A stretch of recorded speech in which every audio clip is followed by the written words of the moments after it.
August మాసం మొట్టమొదటి పరిశుద్ధ దిననాడు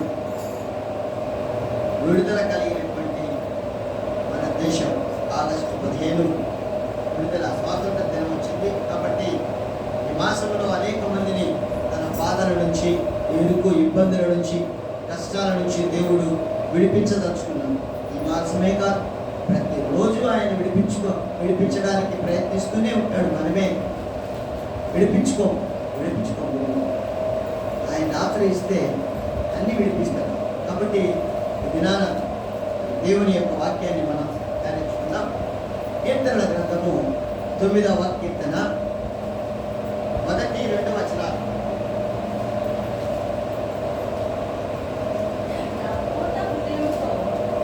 నా పూర్ణ హృదయముతో నేను యెహోవాను స్తుతించెదను. యెహోవా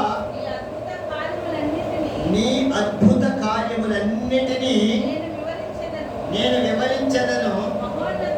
మహోన్నతుడా, నేను నిన్ను గూర్చి సంతోషించి హర్షించుచున్నాను. నీ నామమును కీర్తించెదను. ప్రార్థన చేసుకుందాం.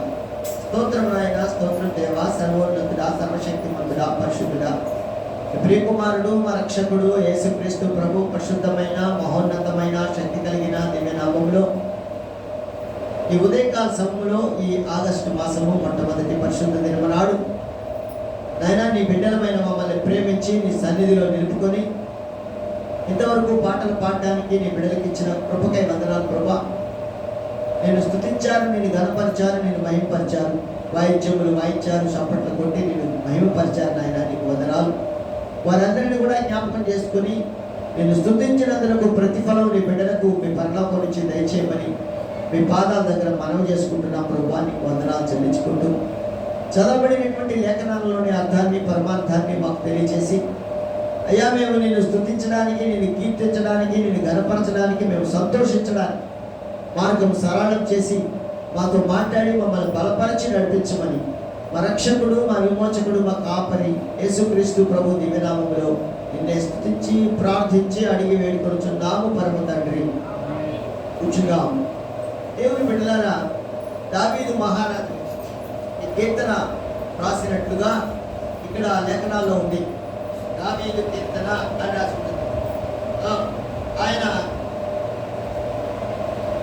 రాసినటువంటి పాట ఏమిటంటే, నా పూర్ణ హృదయంతో నేను యెహోవాను స్తుతించెదను. పూర్ణ హృదయంతో దేవుడిని స్తుతిస్తానండి. స్తుతించడానికి కూడా ఇన్ని ఉంటాయా? స్తుతించడానికి కూడా ఇన్ని ఉంటాయా? పూర్ణ హృదయంతో, లేకపోతే హృదయము అటు ఇటుగా ఉండి సృష్టిస్తారా అంటే అవును, అట్లా కూడా ఉంటుంది. దేవుడు ఉంటారు, అట్లా కూడా ఉంటుంది. దానికి ఉదాహరణ ఏంటంటే, మనం బస్సులో పోతూ ఉంటాము, బస్సులో కూర్చుంటాము, ఎక్కడికైనా ప్రయాణం చేసి పోయేటప్పుడు బస్సులో ఉంటాము. కానీ మన ఆలోచనలు ఎక్కడో ఉంటాయి మన ఆలోచనలన్నీ. మనం పూర్తిగా బస్సులో కూర్చొని వెళ్తున్నామా లేదా అని ఆలోచన చేస్తే మనమైతే ఉంటాం బస్సులో, మన హృదయం అక్కడ ఉంటుంది కదా, మన ఆలోచనలు అక్కడే ఉండవు కదా. మేము వెళ్ళే చోట అయిందో లేదో, కార్యం అయిందో లేదో, ఉందో లేదో, జరుగుతుందో లేదో, ఇదే ఆలోచనతో అక్కడ ఉంటాం. కానీ బస్సు బాగా నడుపుతున్నాడా, రోడ్లు ఎవరైనా అడ్డం వస్తున్నారా, ఈ ఆలోచించాం. మనకెందుకు, ఆ డ్రైవర్ పని అని మనం వెళ్తూ ఉంటాం. ఇక్కడ కూడా పూర్ణ హృదయము, పూర్ణం కాని హృదయం. మనం ఇక్కడ ఉంటాం మందిరంలో, మన ఆలోచనలు ఎక్కడ ఉంటాయో, కానీ ఇక్కడే ఉండాలి మన ఆలోచన అంతా కూడా. ఆత్మదేవుడు మనతో మాట్లాడుతుండగా మన దగ్గర ఇక్కడే ఉండాలి మన హృదయం, మన మాట వినాలి. ఇక్కడ అంటాడు, నా పూర్ణ హృదయంతో నిన్ను ఏం చేస్తారంట, యెహోవాను స్తుతించెదను. స్తుతించే విషయంలో దేవునికి యెషయా గ్రంథం 6వ అధ్యాయంలో ఉంటుంది. స్తుతిస్తూ ఉంటారు, పరిశుద్ధుడు పరిశుద్ధుడు పరిశుద్ధుడని. కోటాను కోట్ల మంది దేవుని దూతలు దేవుడు పెట్టారు. ఆ దూతలు ఆ పరలోక రాజ్యంలో దేవుడిని స్తుతిస్తూ ఉంటారంట. వాళ్ళకి అదే పని, అంతే, వేరే పనే లేదు. దేవుడు వాళ్ళని ఎందుకు ఎంచుకొని ఏర్పాటు చేశాడు అంటే వాళ్ళని స్తుతించడానికి అంతే. వేరే పని, ఇంకా వేరే ఆలోచనలు వాళ్ళకు ఉండవు, వేరే పనే ఉండదు. ఇంకా ఆయన చూస్తూ ఆయన కళ్ళతో ఆయన చూడలేక తేజోమంతమైనటువంటి ఆయన్ని చూడడానికి వాళ్ళ రెండు కళ్ళు కప్పుకుంటారంట. 2 రెక్కలతో 6 రెక్కలు ఉంటారు, 2 రెక్కలతో కళ్ళను కప్పుకుంటారంట. వాటి కాళ్ళు కనపడకుండా 2 రెక్కలతో ఆ కాళ్ళని కప్పుకుంటారంట. దేవుడు బిడ్డలారా 2 రెక్కలతో ఎగురుతూ ఉంటారంట. కాబట్టి వాళ్ళకి ఏం పని అక్కడ అంటే స్తుతించే పనే. నువ్వు ఎక్కడికి వెళ్ళినా నువ్వు ఏం పని చేసుకున్నా కూడా దేవుడిని స్తుతించే విధానంలో నువ్వు ఉంటే దేవుడితో నడిచినట్లే లెక్కను. హనోకు దేవుడితో నడిచను అంటాల్సి ఆది కాండంలో. దేవుడితో నడుస్తూ ఉంటే ఆయనకి సంతానం, ఆయనకి బిడ్డలు, ఆయన స్తుతించే విధానం ఎక్కడొచ్చిందండి అంటే హృదయంలో ఎప్పుడు దేవుడిని ధ్యానిస్తూనే ఉండేవాడు. అంతే, ఆయన పక్కనే ఉన్నాడుగా, దేవుడితో నడిచినట్టు పక్కన ఉన్నాడుగా. ఆయన వాక్యం, ఆయన మాటలు అన్ని హృదయంలో దాచుకొని దేవుడు చేసిన కార్యాలన్నీ తలుచుకుంటూ నడిచేవాడు ఆయన ఎప్పుడు. అప్పుడు లోకం మీద ధ్యాస ఉండదు. మనం ఇక్కడ దావీదు అంటున్నాడు, నా పూర్ణ హృదయముతో. యేసుక్రీస్తు ప్రభువు వారి ఆజ్ఞ, మొట్టమొదటి ఆజ్ఞ ఏంది? నీ పూర్ణ హృదయంతోను, నీ పూర్ణ ఆత్మతోను, నీ పూర్ణ బలముతోను దేవుణ్ణి ఆరాధించాలంటుందండి ఆయన యేసుక్రీస్తు ప్రభువు వారు చెప్పినటువంటి ఆజ్ఞ. రెండవది, నిన్ను వలె నీ పొరుగు వారిని ప్రేమించు అనేటువంటి ఆజ్ఞ. కాబట్టి ఇక్కడ ఈ ఆజ్ఞ ఈయన పాటిస్తూ ఉన్నాడు. మరి మనం పాటిస్తున్నామా లేదా? మన పూర్ణ హృదయంతో దేవుడిని ఆరాధించడానికి వచ్చామా లేదా? సరే, మనమే ఆలోచన చేసుకోవాలి. దేవుడు మనకి ఇచ్చినటువంటి మరి ఈ ఆయుష్ని మనం సద్వినియోగపరచుకోవాలి. దేవుడు గడిచిపోయిన కాలం అంతా గడిచిపోయింది.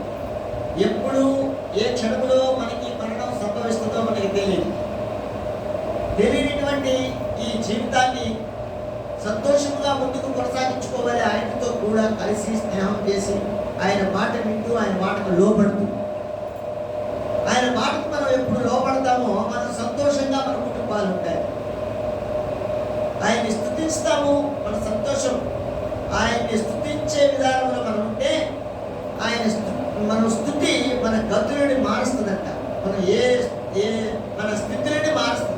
మన స్థితిని ఏ స్థితిలో ఉన్నా ఆయన స్తుతించినప్పుడు మన స్థితి మారిపోతుంది. కష్టాల్లో ఉన్నావా, బాధల్లో ఉన్నావా, దేవుడిని స్తుతించు. ఏదో సంతోషం వస్తేనే స్తుతించడం కాదు, నీకు బాధ కలిగినా కూడా దేవుడిని స్తుతించు. అయ్యా నీకు స్తోత్రం ఆయన, నాకు ఇచ్చిన ఈ బాధను బట్టి నేను స్తుతిస్తున్నా, నాకు ఇచ్చిన ఈ శోధనను బట్టి నేను స్తుతిస్తున్నా, ఈ శోధనలో నాకు శక్తిని బలాన్ని అని దేవుణ్ణి స్తుతించాలి. అంతే, దేవుడికి చెప్పుకోవాలి, ప్రార్థించాలి, చేయాలి. స్తుతి అనగానే మనం ఎంతసేపు ఆయన మేలు చేస్తేనే ఆయన స్తుతించే విధానంలో మనం కాదు. అది తెలియని వాడు, లోకంలో ఉండేవాడు చేసే పని. వాళ్ళకి బాధ కలిగితే పోయి అన్ని గుండెకెళ్ళి అన్నీ చేసుకుంటారు వాళ్ళు. అలాగా మనం ఉండకూడదు. మన దేవుడు ప్రత్యేకపరచుకున్న దినం మనం ఆయన ప్రజలమ్మ. అనేక మంది నుంచి తీసుకున్నాడు ఆయన మనల్ని. కొంతమందిని భూమి మీద అనేక మంది పుట్టారు. నోవహు సంతానం 3 కొడుకులకి వాళ్ళకి ఈ లోకాన్ని నిండించేంత సంతానం అయిపోయింది. లోకమంతా వాళ్ళే, నోవహు సంతానమే. ఆదాము నుంచి వచ్చింది. మధ్యలో నోవహు ఉన్నాడు. నోవహు కుటుంబం మాత్రమే రక్షింపబడింది జలప్రళయంలో. ఆ కుటుంబం ద్వారా విస్తరించబడింది లోకమంతా. అంతే, అందరూ ఆయన బిడ్డలే కదా. మరి ప్రత్యేకంగా ఒక అబ్రహాం సంతానాన్ని ఎందుకు ఆయన ఏర్పాటు చేసుకున్నాడు? నా బిడ్డలని.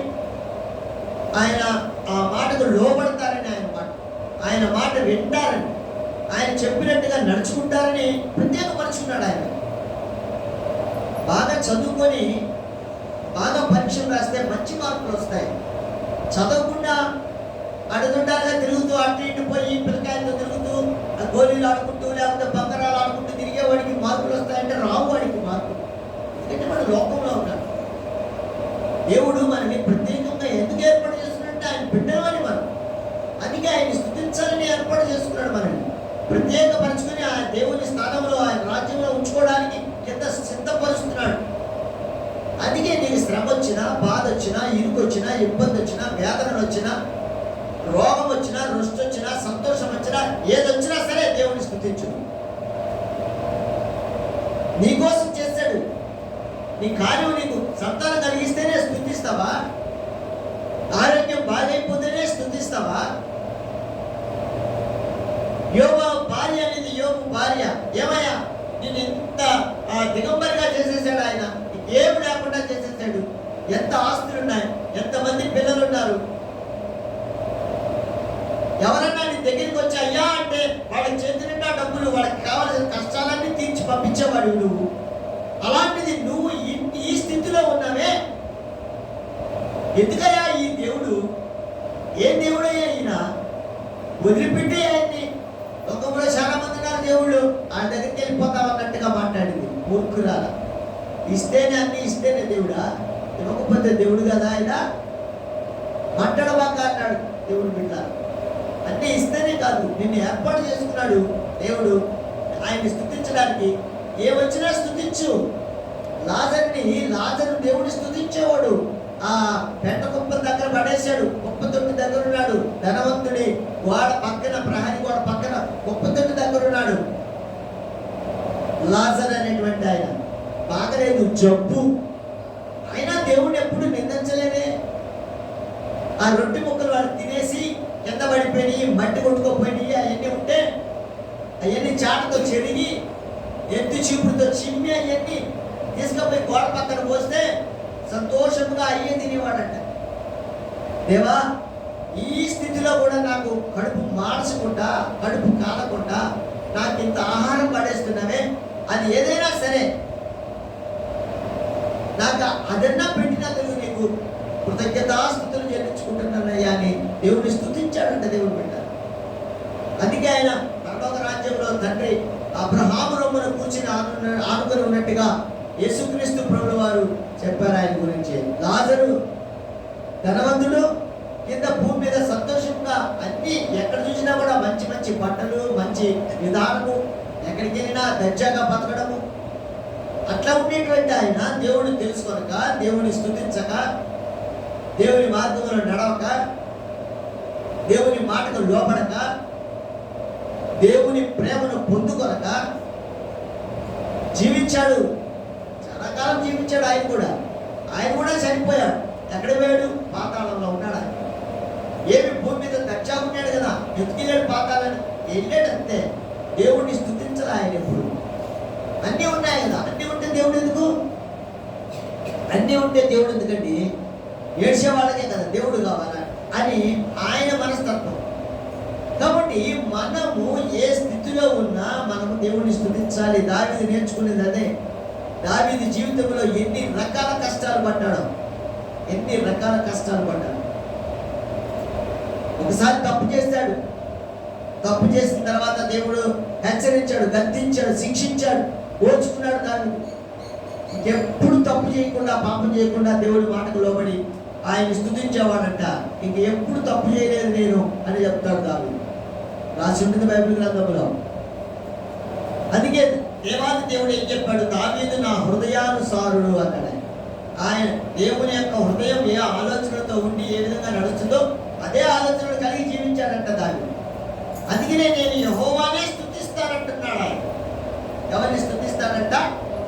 యెహోవానే. ద్వితీయోపదేశకాండం 6వ అధ్యాయం 5వ వచనం.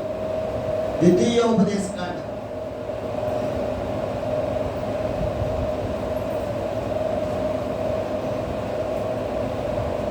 6వ అధ్యాయం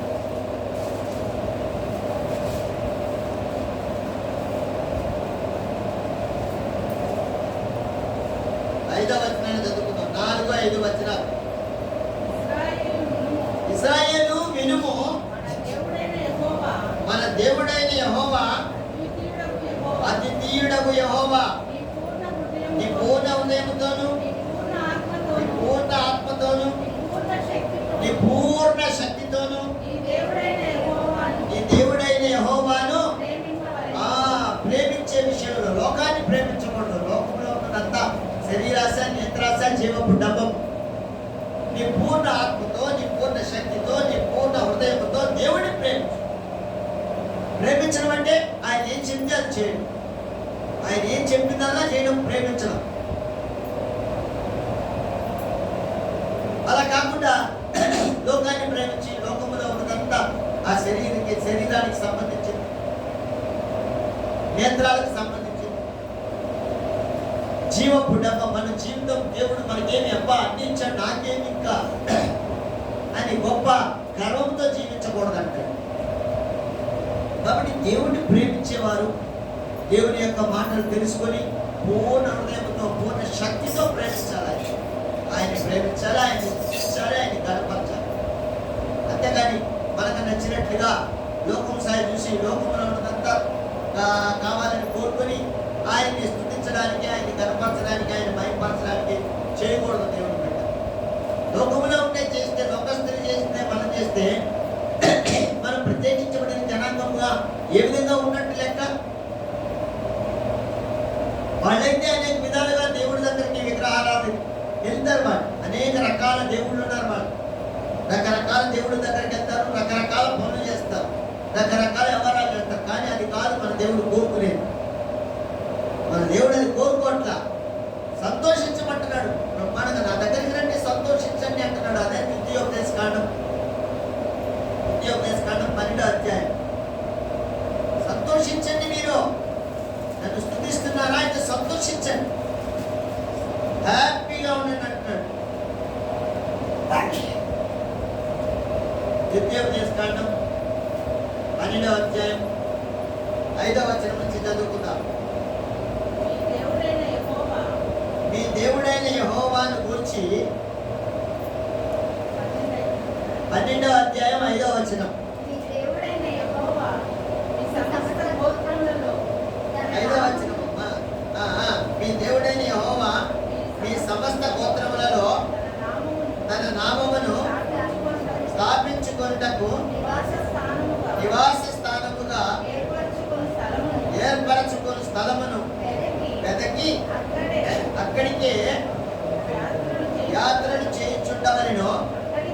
అక్కడికే మీరు మీ దహన బలులను, మీ బలులను, మీ దశమ భాగములను ప్రతిష్ఠితములుగా మీరు చేయు నైవేద్యములను, మీ మృక్కుబడి అర్పణములను, మీ స్వేచ్ఛార్పణములను పశువులలోను గొర్రె మేకలలోను తొలుచూలు వాటిని తీసుకొని రావలెను.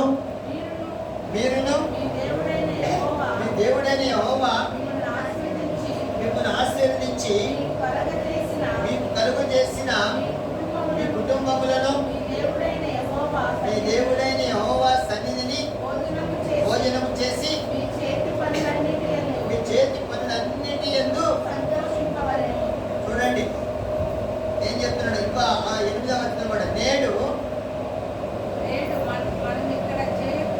చేయుచున్నట్లు మీలో ప్రతి మనుష్యుడు తన కంటికి యుక్తమైనదంతయు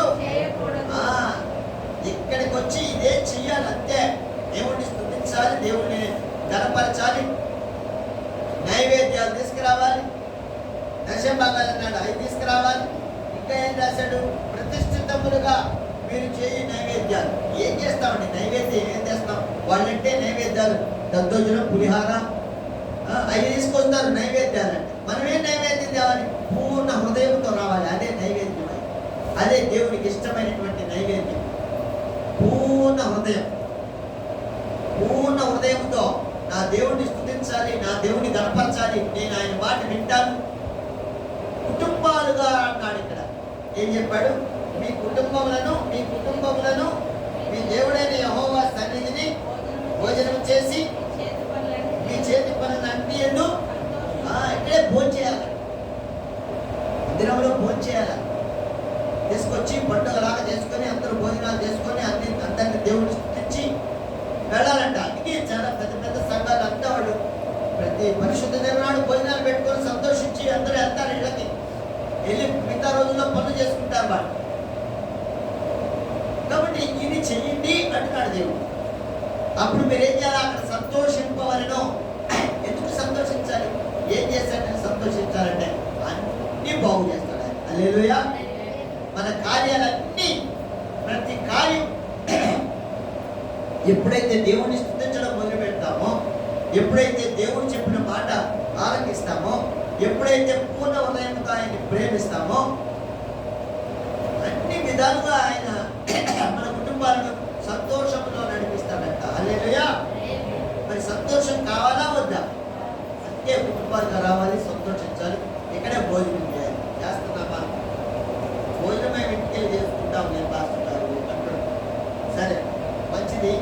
అక్కడే ఈ కీర్తనల 9వ కీర్తనలో మరి మొదటి వచనంలో 2వ లైన్, యెహోవా నీ అద్భుత కార్యములన్నిటినీ నేను వివరించెదను. దావీదు అంటున్నాడు, నువ్వు చేసిన కార్యాలన్నీ నేను వివరిస్తానయ్యా, అనేక మందికి చెప్తానయ్యా. చెప్తున్నాడా లేదా? చెప్తున్నాడు. ఇప్పుడు అందరికీ ఈ లేఖనాలు ఎక్కడివి? అప్పుడు ఆయన దాచిపెట్టాడు. ఆ తర్వాత అన్ని భద్రపరిచిన వాటన్నిటిని కూడా ఆత్మదేవుడు వాటిని వెలికించి అన్ని రాసి గ్రంథాల రూపంలో ఎవరెవరికి ఏ భాష రాదో, ఏ భాష మాట్లాడేవారుంటారో ఆ భాషల్లోకి ఈ బైబిల్ గ్రంథాలు ఆయన మాటలన్నీ తర్జుమా చేసి అని పంపించడం జరిగింది. లోకమంతటికి ఉంది ఈ మాట. ఈ మాటలు పరిశుద్ధమైనటువంటి మాటలు. ఈ పరిశుద్ధ బైబిల్ గ్రంథము అన్ని భాషల వారికి ఏ భాష వాళ్ళు మాట్లాడతారో ఆ భాషలోకి తర్జుమా చేయబడింది, వాళ్ళకి అర్థం కావడానికి. దేవుడు తెలుగు వారైతే తెలుగు బైబిల్, తమిళ వారైతే తమిళ బైబిల్, కన్నడ వారైతే కన్నడ బైబిల్, కర్ణాటక అయితే కర్ణాటక, యూపీ అయితే హిందీలో రకరకాలైనటువంటి భాషల్లో తర్జుమా చేసి పంపించారు. మనకి వివరిస్తున్నాడు దావీదు, నేను వివరిస్తా. ఎందుకు? ఏమి వివరిస్తాడు? దేవుడు చేసిన కార్యాలు వివరిస్తాడు. ఆయన స్తుతించి ఆయన కార్యాలన్నీ వివరిస్తాడంట. చెప్తున్నామా మనం దేవుడు చేసిన కార్యాలు ఎవరికన్నా? ఎప్పుడైనా మన బంధువులకు కానివ్వండి, లేకపోతే ఇంకా ఫ్రెండ్స్ కానివ్వండి, లేకపోతే ఇంకెక్కడన్నా కానివ్వండి, ఎవరన్నా వస్తే వాళ్ళకి కానివ్వండి, కనబడిన వారికి కానివ్వండి, చెప్తున్నామా? ఆయనైతే చెప్తున్నాడు. మనం చెప్పడం నేర్చుకోవాలి. ముందు స్తుతించి ఆయన్ని ప్రేమతో స్తుతించాలి. ప్రేమతో పూర్ణ హృదయంతో ఆయన్ని ప్రేమించాలి. తర్వాత ఆయన వివరించాలి. అనేక మందికి చెప్పాలి. దేవుని బిడ్డలు చెప్పాలి. చెప్తే వాళ్ళ కోపాలు వస్తాయి, అయినా కూడా చెప్పాలి. చెప్పేటప్పుడే ఉదయాన్నే మనం ప్రార్థన చేసుకునేటప్పుడే దేవునికి చెప్పుకోవాలి, అయ్యా నేను నీ గురించి వివరించాలి. ఎవరికి వివరించాలో, ఎవరికి కావాలో వాక్యం, ఇదిగో వాళ్ళ దగ్గరికి నన్ను నడిపించయ్యా నన్ను అడిగితే తప్పకుండా దేవుడు నడిపిస్తాడు. ఫిలిప్పుని అక్కడెక్కడో కర్తాకి దగ్గర ఉన్నటువంటి పనిచేసి ఆయన దగ్గరికి నడిపిస్తాడు. గుర్రంలో పోతుంటాడు ఆయన, గుర్రం ఎత్తి రథంలో ఆయన దగ్గరికి పంపిస్తాడు. ఫిలిప్పు కొంచెం చెప్పుకో వాక్యం, నన్ను కూడా పంపిస్తాడు దేవుడు బిడ్డలా. ఎవరికి తెలుసు పంపిడని? ఎందుకు అనుకోవాలి? మనం వివరించాలి కదా, చెప్పాలి కదా. ఎందుకు మనం భూమి మీద బతికేది? చెప్పకపోతే ఆయన చేసిన కార్యాలన్నీ మనం ఎప్పుడు సందు దొరికితే అప్పుడు చెప్తానే ఉండాలి దేవుడి విషయాలు. కాబట్టి దావీదు చేసినటువంటి ఈ పాట, స్తుతి పాట మనం కూడా నేర్చుకోవాలి, మనం కూడా అవలంబించుకోవాలి. అందుకనే ఆయన ఎక్కడ ప్రపంచంలో ముందు తరాల వారికి, ఈ తరం వారికి, రాబోయే తరం వారికి, అన్ని తరాల వారికి, ప్రభువుల వారు రాకడ ఆలస్యమైతే ఆ పుట్టబోయే వారి అందరికి కూడా ఈ మాటలు మరి వివరిస్తున్నాడు దావీదు మహారాజు. మనం కూడా ఒక సాక్షిగా నిలబడాలి. బైబిల్లో అనేక మంది స్త్రీలు సాక్షులుగా ఉన్నారు, పురుషులు సాక్షులుగా ఉన్నారు, పురుషులు ప్రవక్తలుగా ఉన్నారు. కాబట్టి వాళ్ళందరూ ఎందుకున్నారు ఇక్కడ అంటే దేవుడు ఏర్పాటు చేసుకున్న జనాంగం వాళ్ళంతా కూడా. మనల్ని కూడా దేవుడు ఏర్పాటు చేసుకుంటాడు. రాబోయే రోజుల్లో మనల్ని బట్టి కూడా అనేక మంది వారు మన సంఘంలోకి రావచ్చు. ఎవరు చూసి వచ్చారు, రారని ఎవరికి తెలుసు. కాబట్టి ప్రతి విషయంలో కూడా మనం దేవుడితో నడవాలి. అంటే పూర్ణ హృదయంతో ప్రేమించాలి, నడవాలి. ఆయన మాట వినాలి, దేవుడిని స్తుతించాలి, దేవుడిని కనపరచాలి, ఆయన వివరించాలి. ఇంకొక మాట చూద్దాం అక్కడే 3వ లైన్, లేకపోతే 2వ వచనంలో మహోన్నతుడా నేను నిన్ను గూర్చి సంతోషించి సంతోషిస్తున్నాడంట. చూసాం ఉద్యోగం తెలుసుకోవడం, సంతోషించండి అంటారు. సంతోషం ఉండాలి మన హృదయంలో. ఆయనకు లోబడితే సంతోషం ఉంటుంది. ఆయనకు లోబడకపోతే సంతోషం ఎక్కడ వస్తుందండి? ఆయనకు లోబడితే సంతోషం, ఆయన లోబడకపోతే సంతోషం ఉండదు. మనం అన్ని ఇరుకులు, ఇబ్బందులు, కష్టాలు, బాధలు, చేసినటువంటి పనికి దాని ప్రతిఫలం అనుభవిస్తూ ఇరుకు ఇబ్బందుల్లోనే ఉంటాం. అయినా కూడా దేవుడిని స్తుతిస్తారే అంటే ఆ అంశం వేరే, ఈ అంశం వేరే. దేవుణ్ణి సంతోషించే విధానంలో మనం సంతోషం ఇవ్వడానికే మనం ఆనందించాలి. వేదనపడి కీర్తించడం, స్తుతించడం వేరే. ఆయన చేసిన కార్యాలు, ఆయన మాటకు విని ఆ మాటకు లోబడి మనం జీవించినప్పుడు, ఆయన చేసే అద్భుత కార్యాలన్నింటిని బట్టి ఆయన్ని స్తుతించి మనం సంతోషించడం, ఇది వేరే అంశం. ఆయన మాట వెనుక, అయ్యా నన్ను క్షమించు, ఇదిగో నిన్ను అయినా కూడా నిన్ను స్తుతిస్తున్నాను అనే అంశం, అది వేరే అంశం. ఆయన చేసిన కార్యాలన్నింటిని బట్టి మనం ఆయన సంతోషించి, ఆయన కీర్తించి, ఆయన మాటలు వివరించడం, ఇది ఒక అంశం. చూడండి, రెండు అంశాలు గమనించినప్పుడు రెండు స్తుతులే. రెండు విధాలుగా ఇక్కడ స్తుతిస్తున్నారు, వేదనలో, బాధల్లో, ఇరుకుల్లో, ఇబ్బందుల్లో. కానీ ఇక్కడ సంతోషము, ఆశ్చర్య కార్యాలు, అద్భుత కార్యాల్లో దేవుని స్తుతిస్తున్నారు. ఈ స్థుతికి ఎంత తేడా ఉందో చూసుకోండి.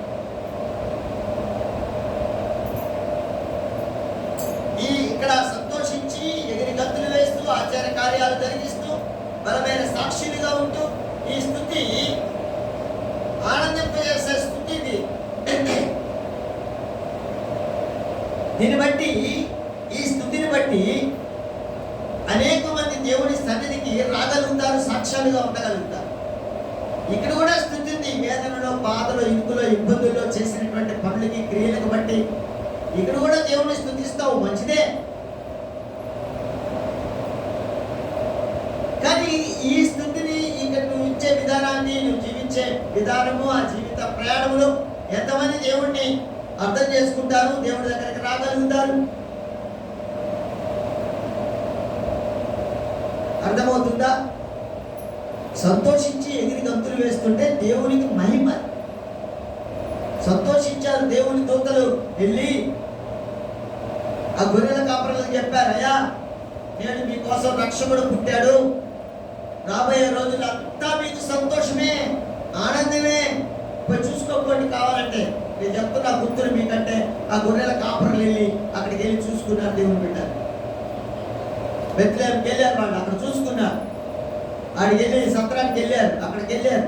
పశువుల తొట్టిలో అనేటువంటి సత్రంలో పడుకోబెట్టున్నారు,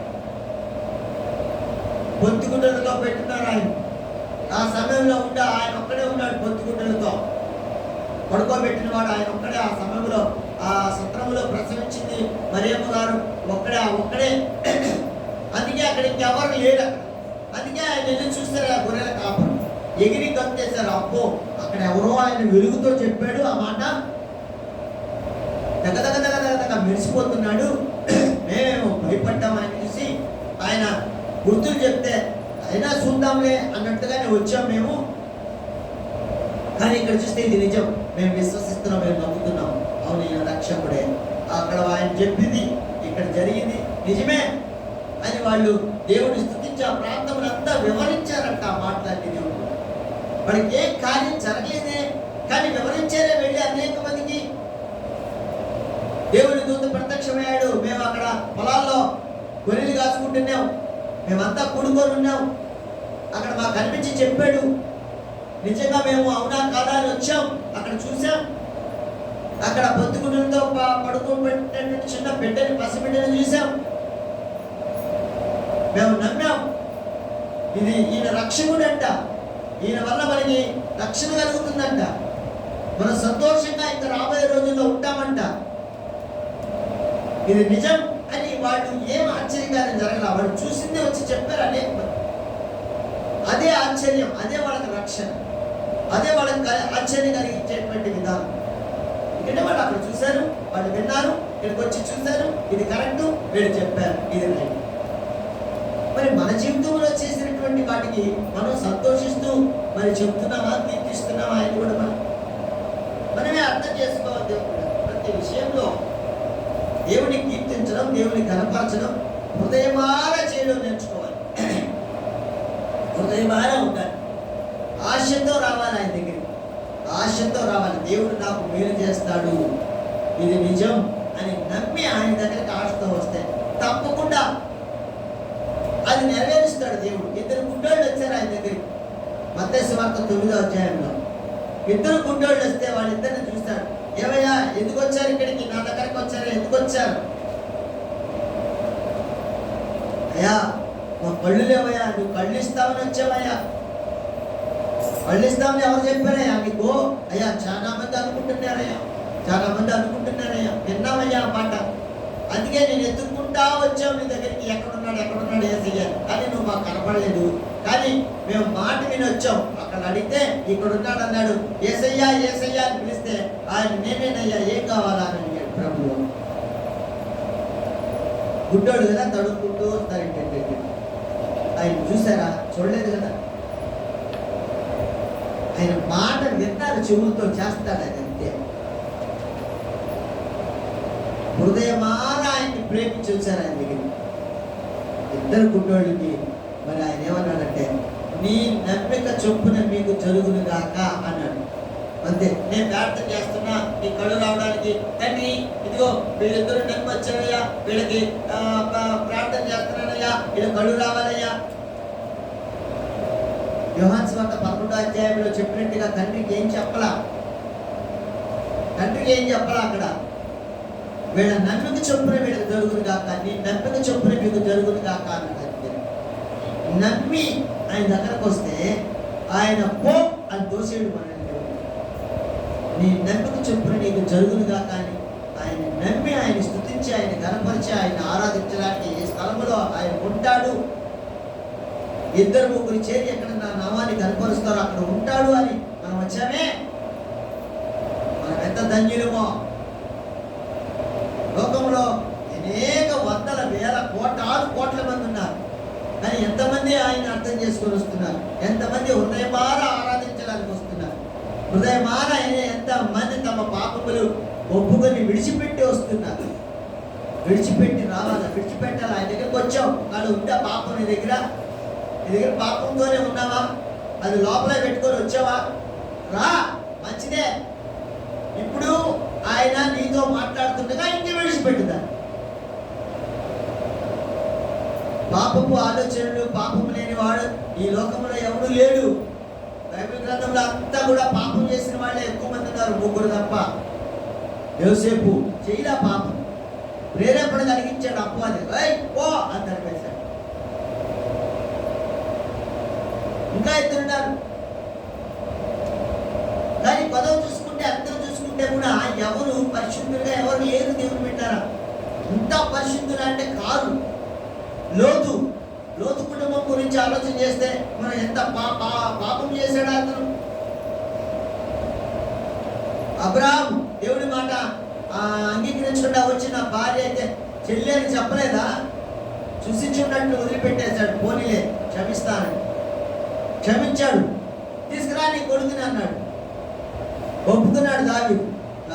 అబ్రాహాము అవునయ్యా, నేను నిన్ను ప్రేమించలా, నా కొడుకునే ఎక్కువసేపు ప్రేమించా, వస్తున్నా నీ కాడికి ఇచ్చేస్తా నీకని తీసుకొచ్చాడు. కొడుకుని అట్టబెట్టాడు, బలిపీఠం మీద కత్తెత్తాడు వేయడానికి. ఆపమన్నాడు దేవుని దూత. ఆపు, దేవునికి భయపడేవాడికి పో, కొద్దులే, ఈ బిడ్డ వల్ల సర్వలోకము ఆశీర్వదించబడుతుందని చెప్తాడు. దేవుని బిడ్డడా, పరిశుద్ధత అనేది ఎవరికి లేదు, అంత పాపులమే. ఇంకా పాపం ఉండగానే పరిశుద్ధుడైనటువంటి ప్రభువులు వారు మన కోసం బలియాగం చేశాడు. బలియాగం చేశాడు. దెబ్బ తగిలితేనే కదా కట్టు కడతారు. దెబ్బలేం లేకపోతే కట్టు ఎందుకు కట్టుకుంటాం? పాపము ఈ లోకంలో పాపం లేకపోతే ప్రభువుల వారు ఎందుకు బలియాగం అర్పించాల్సిన అవసరం ఏముంది? వదిలిపెట్టడం లే మానవుడు పాపాన్ని, అట్టాగే పెట్టుకుంటున్నాడు. అట్టాగే పెట్టుకొని అట్టాగే లోపల ఉంచుకొని వస్తున్నాడు. అందుకే నీ పూర్ణ హృదయంతో రావయ్యా నా దగ్గరికి, అర్ధ హృదయంతో రాబాక, పాపాన్ని అట్టే పెట్టుకొని రాబాక నా దగ్గరికి, వదిలిపెట్టాయి. ఎన్నిసార్లు గర్దిస్తున్నా మాట అనకపోతే ఒక్కసారి హఠాత్తుగా మరణం సంభవిస్తుంది అంటే దేవుడు. నీ పూర్ణ హృదయం, నీ హృదయం కావాలంటున్నాడు దేవుడు. నీ దశమ భాగాలు ఇక్కడ చెప్పాడు, కానీ ఆనాడు వాళ్ళు ఆచరణలో పెడతారు, నేనంటే భయపడతారు అని పెట్టాడే కానీ, నైవేద్యాలు పెట్టాడే కానీ, గొర్రెలు పశువులు అవన్నీ తీసుకొచ్చి బలి ఇవ్వమన్నాడే కానీ, ఎందుకు బలి ఇవ్వమన్నాడు? ఆయన తింటున్నాడా? అవి ఆయన ఏం తినడం లేదే. సగం తీసుకెళ్ళి యాజకులకి ఇస్తే సగం వాళ్ళే, తెచ్చిన వాళ్ళే గొర్రెని తెస్తే, బర్రెని తెస్తే, దేని తెస్తే, పొట్టేలు తెస్తే, పిట్టలు తెస్తే, ఏం తెస్తే వాళ్ళకి ఇచ్చేస్తున్నారు. మళ్ళా సగం వాటిని వాళ్ళే తీసుకెళ్ళిపోయి ఇంటికెళ్ళి మళ్ళా ప్రార్థన చేసుకొని మళ్ళీ వండుకొని మళ్ళీ దాన్ని తింటున్నారే. ఏం కావాలి ఆయనకి? నైవేద్యం. నీ హృదయం కావాలి. ఆయన హృదయాన్ని నువ్వు చూపించు. నీ హృదయం ఎట్లా ఉందో, పూర్ణ హృదయం పరిశుద్ధంగా ఉందా లేదా చూపించు దేవునికి. అలా కాకుండా అర్ధ హృదయంతో మనం వచ్చి ఆరాధన చేయడానికి ప్రయత్నిస్తే అది ఫలించదు.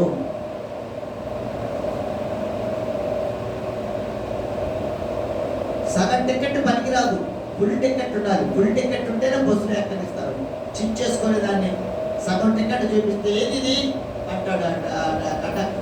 టికెట్ అయ్యా, ఏ టికెట్ ఇది బారేస్తాడు. పూర్ణ ఉదయంతో రావాలి. మంచి మంచి వాసన వచ్చే పుష్పాలైనా తీసుకురా, లేకపోతే నీ హృదయాన్నైనా దోషిట్లో పెట్టుకొని తీసుకురా, నా మంచి హృదయం అనుకొని తీసుకురా అని. చేతుల్లో అంతా కూడా రక్తం ఉంది. ఆ చేతుల్లో రక్తం వల్ల ఆ హృదయం కూడా మలినం అయిపోయింది. అది దాన్ని తీసుకొచ్చి దేవునికి అర్పించాలని మనం ప్రయత్నం చేస్తే దేవుడు దాన్ని అంగీకరించడం. దేవుడు మనకి స్వాతంత్రం ఇచ్చారు ఆగస్టు 15. ఆగస్టు 15 ఏమిచ్చారు? మన జెండాలు ఎగరేస్తారు ఆ రోజు మన దేశమంతా. ఆగస్టు 15 స్వాతంత్రం. జనగణమన పాట పాడతారు, మంచిదే. చాక్లెట్లు పంచుతారు, మంచిదే. అలా జనవరి 26 ఏంది? జనవరి 26 మళ్ళీ చేస్తారు కదా ఇంకొకటి రోజు. ఏంటది? ఏందయ్యా? రిపబ్లిక్ డే అంట. మన పూర్తి స్వాతంత్రం వచ్చిందంట. ఏంది? ఆగస్టు 15 స్వాతంత్రం అన్నాడు. మళ్ళీ 26 రిపబ్లిక్ డే, పూర్తి స్వాతంత్రం వచ్చిన రోజు అన్నాడు. ఏంది? ప్రజలకి ఇచ్చేసిన రోజు పూర్తిగా ఇచ్చేసాడంట. స్వాతంత్రం ఇచ్చారు, పూర్తిగా ఇచ్చేసారు. రెండు ఉండకూడదు మనలో. ఆగస్టు 15 కాదు మనకు కావాల్సింది. మనకు కావాల్సింది ఏంది? ఏం కావాలి మనకి? అది కావాలి. గుర్తుపెట్టుకోండి. ఆగస్టు 15 కాదు మనకు కావాల్సింది. ఇచ్చేసాడు ఆయన. ఆగస్టు 15 వచ్చేసింది మనకి. ఎప్పుడో స్వాతంత్రం, బాప్టిజం తీసుకున్న రోజు స్వాతంత్రం వచ్చేసింది. కానీ రిపబ్లిక్ డే రాలా ఇంకా. అది కోరుకుంటున్నాడు దేవుడు మన దగ్గర నుంచి. రిపబ్లిక్ డే జరిగించో. ఆగస్టు 15 చేయబాక. పొద్దుగూకులు ఆగస్టు 15 చేయబాక. ఎవరికి కావాలి? ఆగస్టు 15 రిపబ్లిక్ డే చేయి. పూర్ణ హృదయంతో రా నా దగ్గర, సగంతో రామా. అది దేవుడు కోరుకుంటున్నాడు మన దగ్గర. ఇప్పుడు మనం ఏం చేయాలి? ఆగస్టు 15 చేయాలా? జనవరి 26 చేయాలా? అదే చెయ్యాలి. అదే మనకి మెయిన్ అసలు. కానీ ఆగస్టు 15 చేస్తారు అందరూ. అప్పు వదిలిపోయారు వాళ్ళు ఉంటారు లోపలే. అందుకే పూర్తిగా వెళ్ళిపోయిన రోజు జనవరి 26.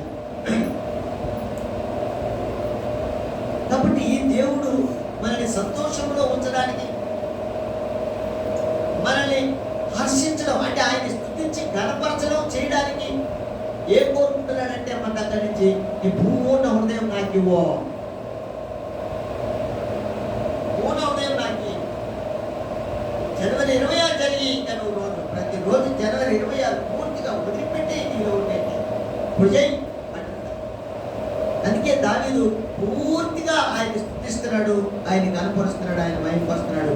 అంతేకాదు ఆయన ప్రకటిస్తున్నాడు, హర్షిస్తున్నాడు. హర్షం హల్లెలూయా చెప్తున్నాడు. ఆయన సంతోషించాడు కదా. ఇప్పుడు సంతోషించిన వాళ్ళు ఏం చెప్తారు? హల్లెలూయా చెప్తారు. కాబట్టి చెప్తున్నాడా. ఇంకొక మాట కింద దాంట్లోనే 9వ కీర్తన 2వ అధ్యాయం ఆఖరి లైన్. నీ నామమును కీర్తించడం. అనేక మందికి చెప్పడం, కీర్తించడం, ఆయన చెప్పడం. సంతోషిస్తున్నాడు. మొట్టమొదట ఆయన స్తుతిస్తున్నాడు, ఆయన కార్యాలన్నీ వివరిస్తున్నాడు.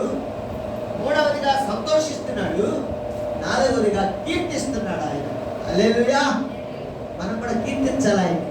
అనేక మంది ముందు కీర్తించాలి, నా దేవుడు గొప్పడయ్యా, నాకు ఈ కార్యాలు చేశాడయ్యా, నేను అందుకే ఆయనకి కృతజ్ఞతాస్తుతులు చెల్లించుకుంటానయ్యా. ప్రతి పరిశుద్ధ దినమునాడు నేను ఆరాధన చేస్తానయ్యా, నా పూర్ణ హృదయంతోనయ్యా, పూర్ణ శక్తితో ఆయన్ని ప్రేమించి ఆయన్ని ఆరాధన చేస్తానయ్యా. లోకాన్ని, లోకస్తులో ఉండే వాటిని ప్రేమించనయ్యా నేను అని దావీదు మహారాజు చెప్పినటువంటి మాటలు పరిశుద్ధాత్మ దేవుడు ఈ మాసంలో మన దగ్గరికి తీసుకొచ్చాడు. ఈ ఆగస్టు మాసంలో, ఆగస్టు కాదు మీకు స్వాతంత్రం వచ్చింది, జనవరి 26 పూర్తిగా నీ పూర్ణ హృదయం అది అంటున్నాడు. కాబట్టి ఆలోచన చేద్దాం. మనం కూడా మనకి ఏది కావాలో, సగం కావాలో, పూర్తిగా కావాలో మనం ఆలోచన చేసుకుందాం. సంతోషించి ఎగిరి గంతులు వేస్తూ ఆయన సన్నిధిలో మనం ఆరాధించాలా, లేకపోతే బాధలు పడుతూ ఇబ్బందులు చేస్తూ ఆయన్ని స్తుతించి ఆయన గనపరిచి ఆయన ప్రార్థన చేసుకుంటూ యోనాలాగా తప్పు చేసి ఆ కడుపులో వెళ్ళిపోయి ప్రార్థన చేసుకుంటూ అట్టుండాలా, అట్ట స్తుతించాలా, దేవుణ్ణి ఎట్ట స్తుతించాలి? ఎగిరి గంతులు వేసే అనుభవంతో స్తుతించాలి దేవుణ్ణి. ఎగిరి గంతులు వేయాలి. దేవుని బిడ్డలారా, మన దేవుడు చేసిన కార్యాలన్నింటిని బట్టి దేవుని స్తుతించి దేవుని కనపరచాలి. అంతేగాని ఏదో మనకు నచ్చిందిలే అని మనకు నచ్చినట్లుగా చేయకూడదండి. తెలుసుకోవడం తప్పకుండా జరుగుతుంది. మీరు అందరూ రండి, మన సన్నిధి రండి, భోంచేయండి, సంతోషించండి. అంతేగాని ప్రతి మానవుడు తనకు నచ్చిందే కరెక్ట్ అని అనుకొని చేయబాకండి అది అంటున్నాడు. కాబట్టి ఏ విధానంలో మనం నడవాలో, ఏ విధానంలో ఆయన్ని ప్రార్థించాలో, ఏ విధానంలో మనం స్తుతించాలో మరి మనం నేర్చుకోవాలి. ఇర్మియా గ్రంథంలో ఒక మాట ఉంటుంది. ఇర్మియా గ్రంథము 29వ అధ్యాయం.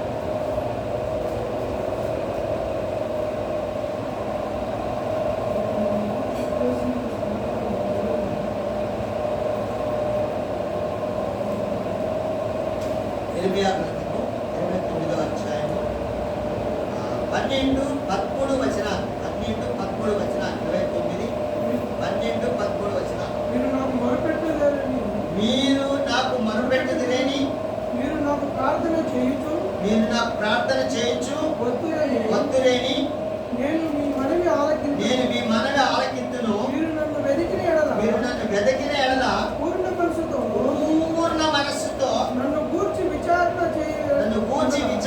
చేయు ఎడల మీరు నన్ను కనుగొందురు.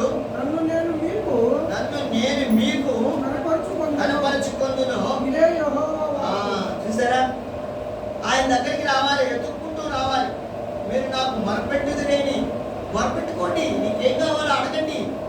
అంటే యేసుక్రీస్తు ప్రభువు వారు చెప్పినాడు, మరి మీకేం కావాలో అడగండి, నేను ఇస్తా. యోహాను సువార్త 10వ అధ్యాయం 7వ వచనంలో, నా యందు మీరును మీ యందు నా మాటలను నిలిచి ఉండిన ఎడల మీకు ఏది ఇష్టమో అడగండి, మీకు ఇస్తాను. మనకు నచ్చింది ఇస్తాడంట దేవుడు. ఆయన చిత్తం ప్రకారంగా కాదు, మనకు నచ్చిందల్లా ఇస్తాడు. ఎప్పుడు ఆయన మాట విని ఆ మాట ప్రకారంగా జీవించడానికి మనం ప్రయత్నం చేస్తే, ఇక్కడ అదే అంటాడు, మీరు నాకు ప్రార్థన చేయించు వద్దులేని. ప్రార్థన చేయడం అంటే ప్రతి పాపాన్ని విడిచిపెట్టి గొప్పగా రావడం ఆయన దగ్గరికి, అదే ప్రార్థన. ఇంకేదో కాదు, అయ్యా నాకు ఇల్లు కావాలా, నాకు పిల్ల కావాలా, నాకు పెళ్లి కొడుకు కావాలా, నాకు వాడు కావాలా, నాకు ఇది కావాలా, నాకు జబ్బు నయం కావాలా, ఇది కాదు ప్రార్థన. మనం చేసిన పని ఆయన మాట విని ఆ మాట ప్రకారంగా కాకుండా, ఆయన నిజంగా ప్రేమించి జీవించకుండా మనకి నచ్చినట్టుగా జీవిస్తూ, మనం దేవుడు మనకు ఆలోచన ఇచ్చినప్పుడు మనం నేను ఇది చేయడం లేదే అని పశ్చాత్తాపంతో ఆయన దగ్గరకు వచ్చి పశ్చాత్తాపడమే ప్రార్థన. ప్రార్థన అంటే చెప్పుకోవడం. ఆయన అదే ప్రార్థన చేయదు. అదే మీరు నా ఒప్పుకుంటూ నా దగ్గరికి వస్తే మీ మనవి ఆలకించును. మనం చేసేది ఆలకిస్తాడంట. ఇప్పుడు అడుగు, ఏం కావాలి, నీకు ఇష్టమైనదల్లా చేస్తాడు ఆయన. రెండవది ఏమంటారు, మీరు నన్ను వెతకిన ఎడల పూర్ణ మనస్సుతో నన్ను కూర్చి విచారణ చేయడం ఎడల. పూర్ణ మనస్సుతో విచారణ చేయడం అంటే ఆలోచన చేయడం. పరిశుద్ధ గ్రంథంలో ఆయన ఎవరితో ఎప్పుడు ఏ విధంగా మాట్లాడాడో, ఏ విధంగా శిక్షలు పడ్డాయో, ఏ విధంగా ఆశ్చర్యకార్యాలు జరిగించాడో, ఇవన్నీ విచారణ చేయడం అంటే ఆలోచన చేయడం, తెలుసుకోవడం, విచారణ చేయడం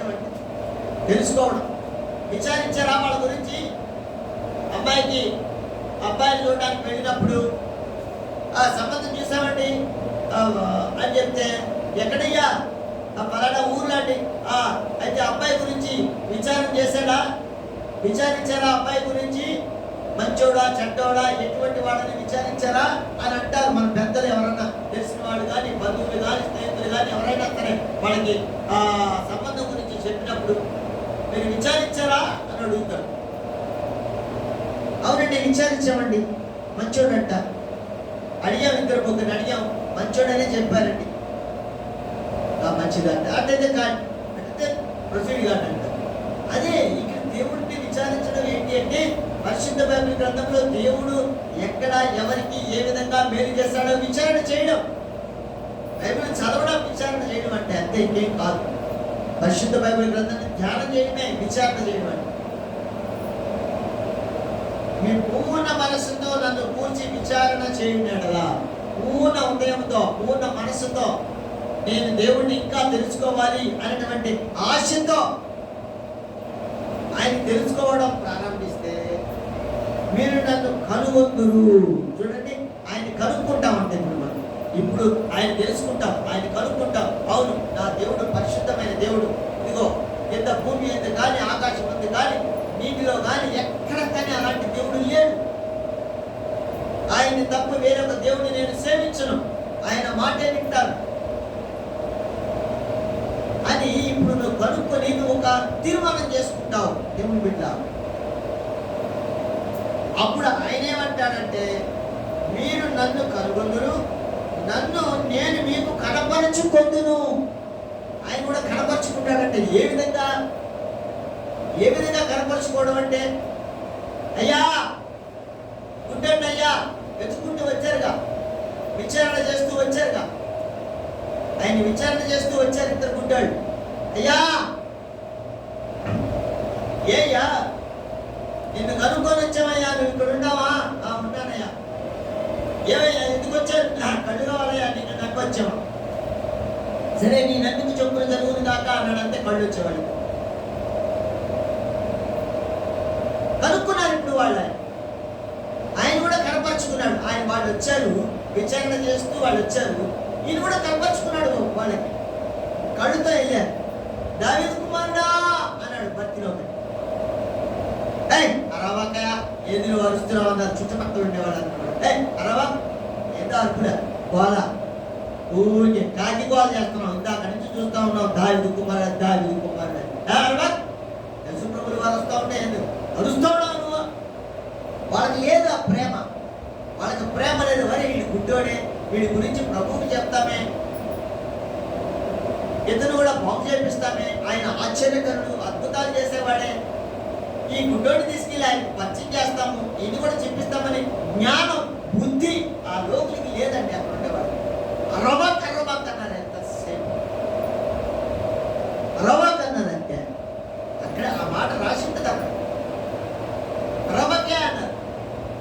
కానీ దేవాది దేవుడు ప్రభుల వారు ఆ గొంతుని విన్నాడు. ఆయన గొంతుని మీరు దావీదు కుమారుడా, వీళ్ళు ఇంకా అరవాగానే కొద్ది వాడు ఇంకా పెద్దగా అరవడం మొదలుపెట్టాడు. దావీదు కుమారుడా అంటే ఆయన మాట విన్నాడు. ఆ చెవిన ఈ చెవిన విన్నాడు. అద్భుతాలు చేస్తారని కళ్ళు లేకపోయినా విన్నాడు. ఆయన చెవులిచ్చాడు కాబట్టి, నాకు ఇచ్చిన దేవుడు నాకు చెవులిచ్చాడు, నేను మొరపెట్టుకుంటే ఆయనకు కూడా చెవులు ఉంటాయి, వింటాడు అన్నటువంటి జ్ఞానం ఈ భక్తిలో అయిపోయింది. వాళ్ళకి లేదు. లోకములో జీవిస్తున్నారు, లోకాశల వైపు పరిగెత్తుతున్నారు, వాళ్ళకి లేదా జ్ఞానం. దేవుడు వింటారు. అందుకనే అరవా అని అరిచాడు. వాళ్ళు అరిచే కొద్దీ వీడు ఇంకా పెద్దగా మొరపెట్టడం మొదలుపెట్టాడు. అందుకనే ఎవరో అక్కడ అరుస్తున్నాడంటే ఆయన వెళ్ళిపోయి ఆయన సడన్ గా ఆగిపోయాడంట. ఆయన చెవులకి సోకింది ఆ మొర, దావీదు కుమారుడా అనేటువంటి ఆ మొర ఆయనకి సోకింది. అంటే వెతికాడు, విచారణ చేశాడు, కనుక్కున్నాడు. ఆయన కనుక్కున్నాడు కాబట్టి దావీదు కుమారుని ఇప్పుడు ఆయన కూడా కనపరుచుకున్నాడు. వచ్చి భర్తీలో పైకి ఏం కావాలి? అయ్యా చూపలేదయ్యా. చక్కగా చూపించాడు ఆయన భర్తీలోకి. ఇప్పుడు భర్తీలో ఏం చేశాడు? పరిగెత్తాడా, వెళ్ళిపోయాడా? నాకు చూపు వచ్చిందని వెళ్ళిపోయాడా? లోకంలో వెళ్ళలే. ఆయన వెంబడించాడు. ఆయన శిష్యుల్లో ఒక శిష్యుడు అయ్యాడు దేవుని బిడ్డ. హల్లెలూయా. ఆయన శిష్యుల్లో ఒక శిష్యుడు అయ్యాడు భక్తిలోపై. ఆయన స్వరం విన్నాడు, ఆయన కనుక్కున్నాడు, ఆయన వెతికాడు. పూర్ణ హృదయంతో అయ్యా అన్నాడు. దేవుడు చక్కని చూపునిచ్చాడు. ఇప్పుడు వదిలిపెట్టేశాడు. ఇప్పుడు ఆ పట్ట ఆయన చేసే పనులన్నీ వదిలిపెట్టాడు, పారేసి పరిగెత్తుకుంటూ దేవుడిని వెంబడించినట్లుగా లేఖనంలో ఉంటుంది దేవుడు. కాబట్టి పూర్ణ హృదయంతో మనం ఆయన దగ్గరికి రావాలి. ఆ హృదయం ఉండే వీళ్ళకి లేదు. యేసు ప్రభువుని వెంట చూడటానికి వచ్చారు కానీ ఆ హృదయం వాళ్ళకి లేదు. మరి మనకి ఎలా ఉంది అలాంటి హృదయం? మనకు కూడా ఉందే లేదా? మనం కూడా విచారణ చేసుకోవాల్సిన అవసరం లేదా? విచారణ చేయాలి. మనకి ఎలాంటి హృదయం ఉంది? ఆయన్ని స్తుతిస్తూ, ఆయన గణపరుస్తూ, ఆయన కార్యాలు చెప్పే ఆ హృదయం ఉందా? లేకపోతే ఏదో వచ్చాములే, ఏదో ఆదివారం కదా, రావాలి కాబట్టి రావాలి కదా, పోవాలి కదా అన్న ఉద్దేశంతోనే వస్తున్నామా? ఏ ఆలోచనతో వస్తున్నామో మనకై మనమే విచారణ చేసుకోవాలి. మన హృదయానికి సంబంధించినటువంటి ఆ సంఘటనలన్నీ మనమే విచారణ చేయాలి. ఎవరు విచారణ చేయాలి? మనమే చేసుకోవాలి. ఆ విచారణ మనం చేసుకుంటున్నామా లేదా ఒకసారి మనకై మనమే ఆలోచన చేసుకుందాం. ఇంకొక మాట కూడా చూద్దాం.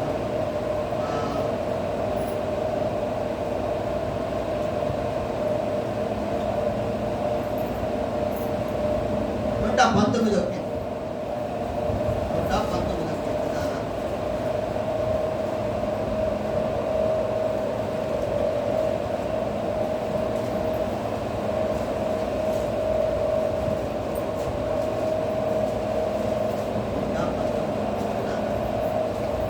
రెండవ వచనాలు మొదటి వచనం, రెండవ వచనం చదువుతాం. యెహోవా ధర్మశాస్త్రమును అనుసరించి నిర్దోషముగా నడుచుకుని వారు ధన్యులు. ఆయన శాసనములను కైకొనుచు పూర్ణ హృదయముతో చూసారా? పూర్ణ హృదయముతో వెదకువారు. పూర్ణ హృదయముతో శాసనాలు అనుసరించి నడుచుకుంటూ పూర్ణ హృదయంతో ఆయన విచారణ చేస్తూ ఉంటే ఆశ్చర్యకార్యాలు జరిగిస్తారు.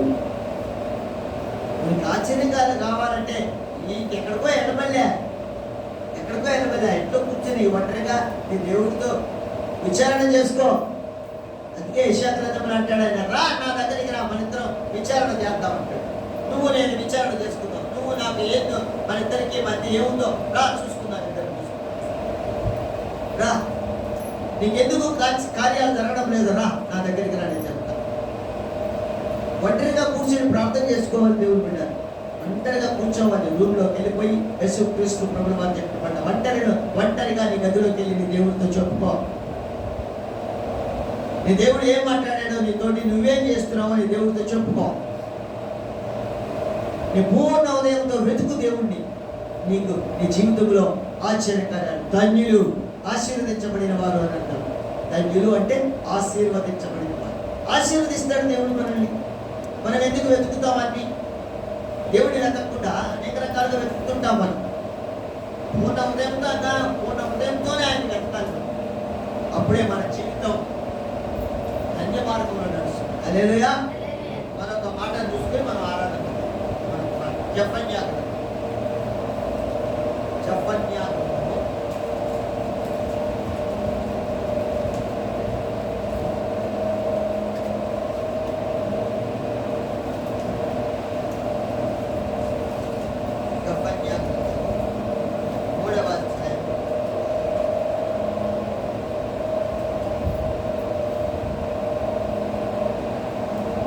గ్రంథము 3వ అధ్యాయము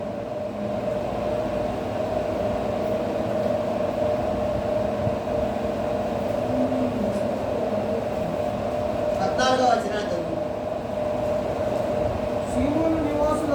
సీయోను నివాసులారా ఉత్సాహధ్వని చేయుడి. ఇశ్రాయేలీయులారా జయధ్వని చేయుడి. యెరూషలేము నివాసులారా పూర్ణ హృదయముతో సంతోషించి పూర్ణ హృదయం అతిశయంతో సంతోషించి గెంతులేయాలంట. ఎందుకు? ప్రార్థన చేస్తూ వెళ్ళాం కదా, చెప్పుకుంటూ వెళ్ళాం కదా మనం ఆయన దగ్గరికి. అప్పుడు ఏం చేస్తాడంటే ఆయన మనల్ని 15వ వచనంలో రాసుంటాడు. అప్పుడు మనల్ని ఏం చేస్తాడు ఆయన? 15వ వచనం, తాను మీకు విధించిన శిక్షను ఆ, యెహోవా కొట్టివేసి ఉన్నాడు. ఆ, మీ శత్రువులను ఆ. ఆయన వెళ్ళగొట్టి ఉన్నాడు. ఆ, ఇశ్రాయేలుకు రాజైన యెహోవా ఆ. మీ మధ్య ఉన్నాడు. ఆ. ఇక మీదట మీకు అపాయము సంభవింపదు. హల్లెలూయా. ప్రార్థన చేస్తూ మనం వెళ్ళామంటే, ప్రార్థన చేస్తూ వెళ్ళామంటే మీ పాపాలన్నీ ఒప్పుకొని విడిచిపెట్టినప్పుడు ఇంకా ఆయన్ని కొట్టేస్తాడంట. అంతే, నీ పూర్ణ ఉదయంతో ఆయన దగ్గరికి వెళ్తే నువ్వు సంతోషించి ఎగిరి గంతులు వేస్తావు. అంతే, నీ జీవితం అంతా ఎగిరి గంతులు వేసేదే. వేదనలు, బాధలు, ఇరుకులు, ఇబ్బందులు, వాటి మధ్య అయ్యా ఈ ఇచ్చినందుకు నీకు స్తోత్రమయ్యా, ఇది చెయ్యయ్యా అని అనవల్లే. ఆ స్థుతి కాదు, ఎగిరి గంతులు వేసే స్థుతి కావాలి. అది కోరుకుంటున్నాడు మన దగ్గర నుంచి. నువ్వు ఏం చేసినా నిన్ను స్థుతిస్తానయ్యా, ఆ స్థుతి అడగట్లా ఆయన. అది ఎందుకు? ఇప్పుడు ప్రార్థన చేయడం అంటే ఆయనతో విచారణ చేయడం, ఆయన్ని వెతకడం, ఆయన ఎక్కడున్నాడో తెలుసుకుని మూల కూర్చొని మొక్కాళ్ళేసి ప్రార్థన చేసి ఆయన ఏం మాట్లాడుతున్నాడో ఆయన చెప్పిన మాటకి మన దగ్గర ఉన్న మాటకి సరిపోయిందా లేదా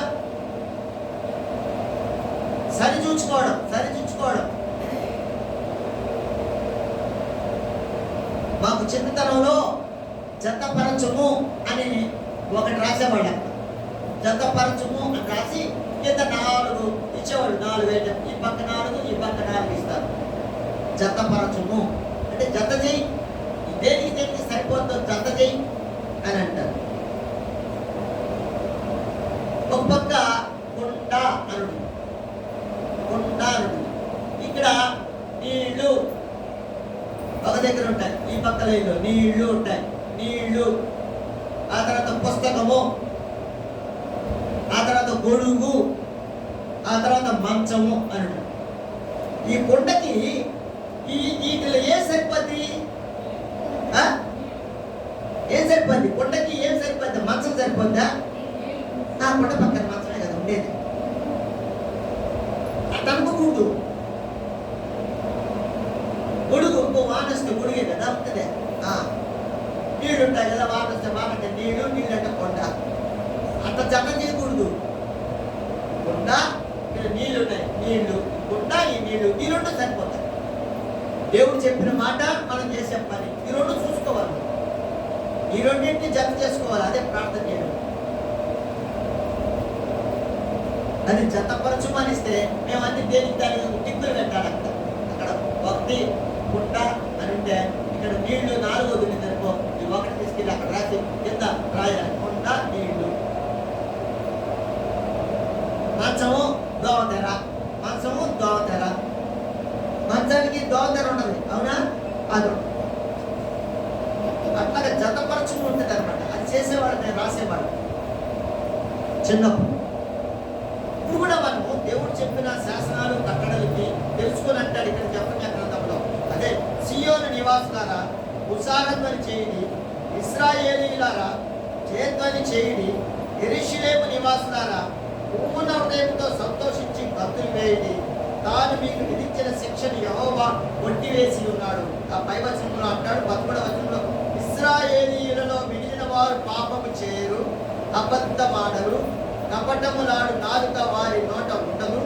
వారు ఎవరి భయము లేకుండా విశ్రాంతి గలవారై అన్నపానములు పుచ్చుకొందురు. ఇప్పుడు ఉండవు, ఇప్పుడు అబద్ధాలు ఉండవు, పాపం ఉండదు, కపటములాడరు, పాపం చేయరు, ఏమీ చేయరు.